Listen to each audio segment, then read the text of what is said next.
Hello friends, সবাই কেমন আছো? আমি ভালো আছি।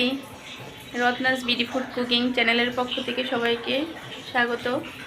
আজকে আমি আমার মেজো বোনের বেবি হবে, তাই মেডিকেলে আসছি।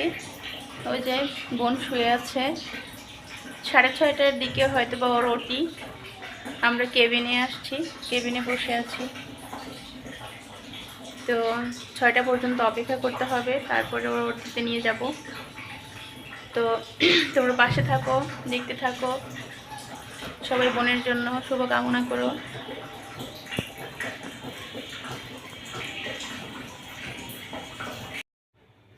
হ্যালো ফ্রেন্ডস, সবাই কেমন আছো? আমি ভালো আছি। তোমাদেরকে বলেছিলাম যে আমার বোনের বেবি হবে, তাই আমরা হসপিটালে এসেছি। তো গতকাল রাত 7টার দিকে বাবু হয়েছে। তো বোনের ছেলে হয়েছে, ছেলে বেবি হয়েছে। তো আমাদের এই যে বাবু যে ঘুমিয়ে আছে, দেখুন, ছেলের বাবু হয়েছে। বাবুটা এখন ঘুমাচ্ছে আমার কোলে। তো বাবুটা সুস্থ আছে, বাবুর মাও ভালো আছে, সুস্থ আছে। তারপরে একটু প্রবলেম ছিল ব্লাডের, মানে হিমোগ্লোবিনের পরিমাণ কম ছিল, যে কারণে 2 ব্যাগ রক্ত দিতে হয়েছিল। তো আমরা হচ্ছে যে 1 ব্যাগ রক্ত কালেক্ট করেছি অন্য লোকদের মাধ্যমে, আর 1 ব্যাগ ব্লাড আমিই দিয়েছি, যেহেতু অন্য আর লোক পাওয়া যায়নি।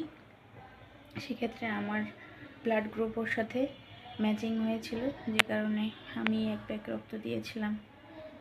এই তো আমি সুস্থ আছি। তো সারা রাত ঘুমাতে পারিনি, বাবু ঘুমাচ্ছিল না, আর বোন অবজারভেশন রুমে ছিল, যে কারণে বারবার বাবুকে ওর কাছে নিয়ে যেতে হয়েছে খাওয়ানোর জন্য। তো রাতে ঘুমাতে পারিনি, সেজন্য শরীরটা একটু হালকা খারাপ লাগছে। তো সবাই আমার বোনের ছেলের জন্য বা আমাদের ছেলের জন্য সবাই প্রে করবে যাতে ও সুস্থ থাকে, ভালো থাকে, এবং আমার বোনের জন্য প্রে করবে যাতে ও সুস্থ থাকে, ভালো থাকে। তো এই পর্যন্তই আজকে বলার ছিল। তো সবাই ভালো থাকো। আমরা হসপিটালে আছি। তো এখান থেকে হয়তো বা 7 দিন পরে আমাদের যেতে হবে, 7 দিন থাকতে হবে ক্লিনিকে। 7 দিন পরে হয়তো বা আমরা বাড়িতে ফিরবো। তো তোমরা সবাই ভালো থাকো, সুস্থ থাকো। টাটা।